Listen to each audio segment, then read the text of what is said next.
George Russell gagne le Grand Prix du Canada après un Grand Prix complètement fou.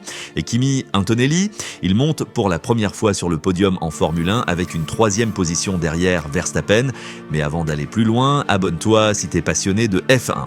Ici, on suit chaque dépassement, chaque clash, chaque exploit. Rejoint la meilleure communauté francophone de fans. Le Grand Prix du Canada 2025 restera dans les livres. Russell décroche un hat-trick monumental. Pole, victoire et meilleur tour. Le pilote Mercedes renverse enfin la hiérarchie. Et ce n'est ni Red Bull ni McLaren qui l'empêchent de grimper sur la plus haute marche du podium.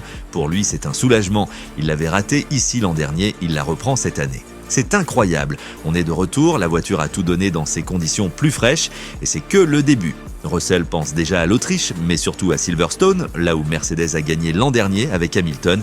Et s'il enchaîne, Mercedes pourrait bien revenir dans la course au titre. Mais l'autre grosse sensation du jour, c'est Andrea Kimi Antonelli. Le rookie italien monte sur son premier podium en Formule 1 à seulement 18 ans, 3e place. Et des nerfs d'acier. C'était stressant, j'ai trop attaqué, j'ai cramé mes pneus, mais j'ai tenu. Son dépassement dans le virage 3 sur Piastri au début du Grand Prix était propre, agressif, parfait.